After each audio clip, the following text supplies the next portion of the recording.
Right, hi everybody, so I thought I'd show you the brand new Polestar 4. And so here you have it in all its glory, if you can see down here. Oh, we get to see the different things. Let's do the interior.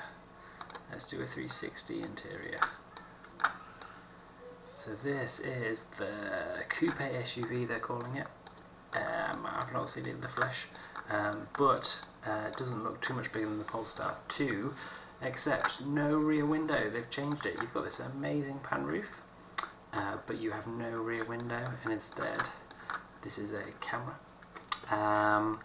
And it's hopefully what Polestar think are going to turn around their struggling fortunes, apparently.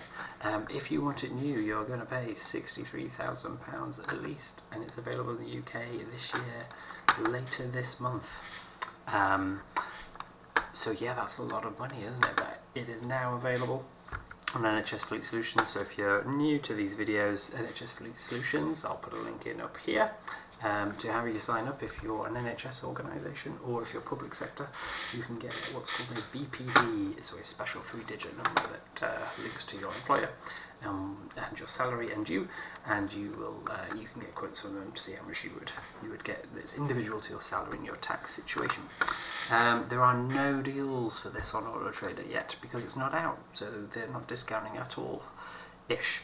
You can get some for £60,000 here, but yeah, not a huge SUV, is it? Look, it's tiny but lifted off the ground. It's basically a saloon car as far as I can see, but it is couped. Let's have a look at a few of the pictures. So yeah, not huge. I think it's just a saloon car, but with a silly extra metal bit there. But anyway, let's have a look at how good it is. So EV Databse are telling us it's a 94 kilowatt battery. That's ginormous, but you're only going 300 miles, whereas the new Kona will quote you over, I think it's 305 miles from a 64 kilowatt battery. So this is a heavier car, a bigger car, and less efficient, 50% less efficient, if my maths is correct, for a lot of money. And on the motorway in cold weather, this is -10, so you'll do better. 215 miles, maybe you'll get 230. And if you're going to go in the summer, you're going to get almost 300 miles on the highway out of it. And if you're just going around the city, you get 440 almost, which is amazing. So you can now lease this. Have I checked the lease deals? Ooh, that's a lot of miles, isn't it? Let's change that. Miles per annum, 4 years, ooh, 3 miles, yes, okay, good. Right, so this is comparable. So if you're going to lease this on the open market, you might pay 700 quid. But this is the Pilot, so that's with driving assist stuff, so lane keep assist, adaptive cruise control, and the like. What else could you add in? So if you want to go dual motor, if you want to go 4-wheel drive for whatever reason, you can. If you want to add the Pro Pack, add £13 a month. If you want the Pilot and Pro, and they're saying it's going to make it not available, then you're going to get 735. So that's not too bad, is it? So that's what you could lease it for. Well, I'm saying it's not too bad. It's a hell of a lot of money. And if you're going to get it on a salary sacrifice, let's look at the deal. Let's go to NHS Fleet Solutions. Here we go. So this is what they're offering me. They're offering me a Polestar 4 Estate with a 200 kilowatt motor. So that's going to be, I think that's about 300 horsepower or something, and you're getting 100 kilowatt hour usable. It was an upgrade to the 22 3-phase battery charger, 3-phase charging, so you can charge 3 times as fast, or twice as fast as the 11 they were originally offering you, and 15,000 miles, 36 months. As with all of them, salary sacrifice comes with a lot of these things included, so including insurance, so any deal you're comparing against a lease that might not include insurance, etc. Bear that in mind, including servicing, tyres, breakdown, and any windscreen replacements, etc. You can add in tax savings for a new home charger if you need it. And so here's the figures. You would be paying a little bit more, but remember, £100 a month or £1,000 a year is paying for your servicing and your tyres and your insurance. That's quite good. For a very expensive car like this, you might be paying more than £1,000 for insurance. I wouldn't imagine. And you're getting it for only £500 a month with your tax savings. Remember, if you earn more than I did in this example when I was a doctor on a registrar salary at 4 days a week. You will get a higher tax saving if you pay more tax, and if you have a lower tax burden you will get less savings. And if you were to get a petrol car, you would have this being a lot higher. This is a 2% benefit in kind ratio, whereas the most polluting luxury cars like this, if they were a petrol car, they would be about 22, so they would be 10 times that, so you'd be paying £200 a month and you'd be losing most of your savings. So let me know if that's interesting to you. This is the Polestar 4. Let's have a look at the images again. Very smart, love those headlights. It is a nice coupe saloon.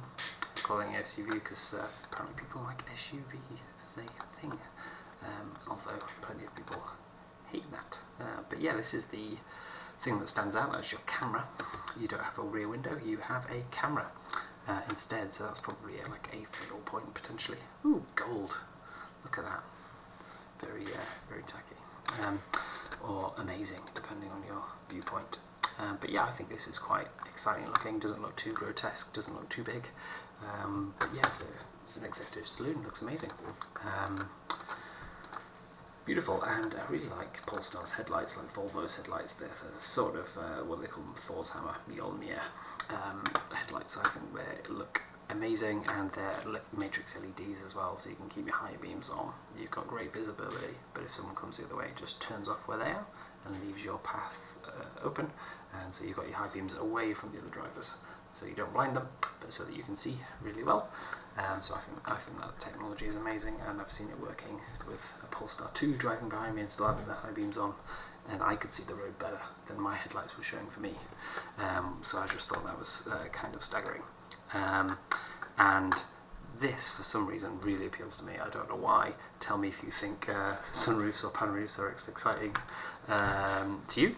But just, I think, I've got 2 kids, and I think they would find the car journeys a lot less taxing if they can, look at the clouds, look at the sun, look at the stars, look at Blackpool lights like we did this weekend, through this pan roof style implementation of a sunroof, than just looking at carpeted roof and it all being really dark. I'm very tempted by lighter coloured seats, even though I'm sure they stain more, etc. It just makes everything look a bit lighter and less dark and less miserable and less sleep-inducing.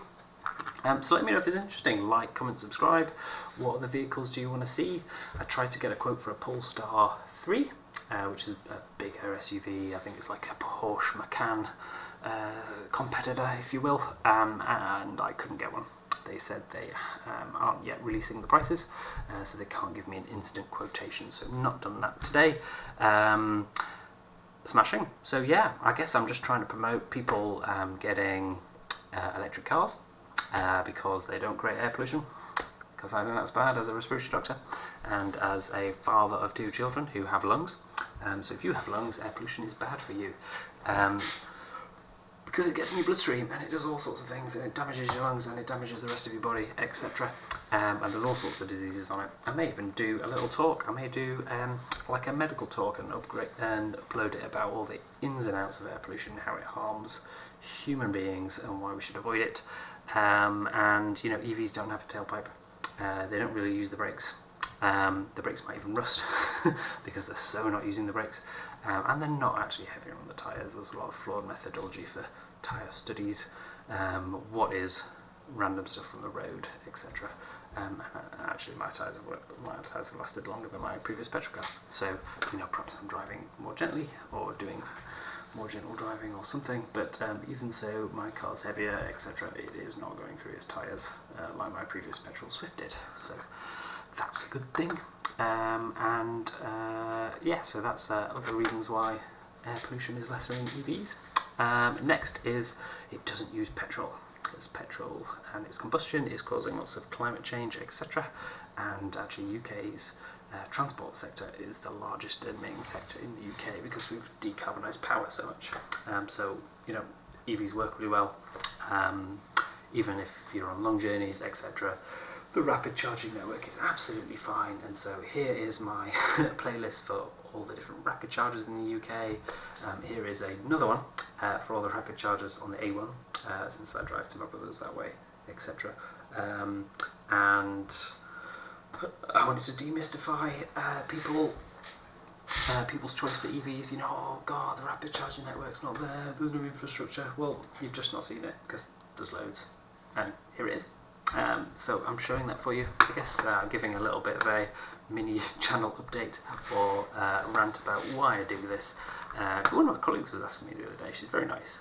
I don't know if she watches these, but hi EP, if you are watching, this is why I do it. I want to promote people making better choices for their transport. Of course, get the train, get the bus, walk, cycle, much better than a car, but if you are going to use a car, you might as well make it a less polluting version, and actually it's much less. And here is my video about how much less polluting it is, carbon-wise, but perhaps I need to do an air pollution video. I think I will. Alright, ciao everyone, like, comment, subscribe, let me know if you want to see any other cars, any other Polestars, or if there's something else you're really keen on seeing, a different car, or something medical, or anything else related to EV charging, or EVs. Thank you, bye!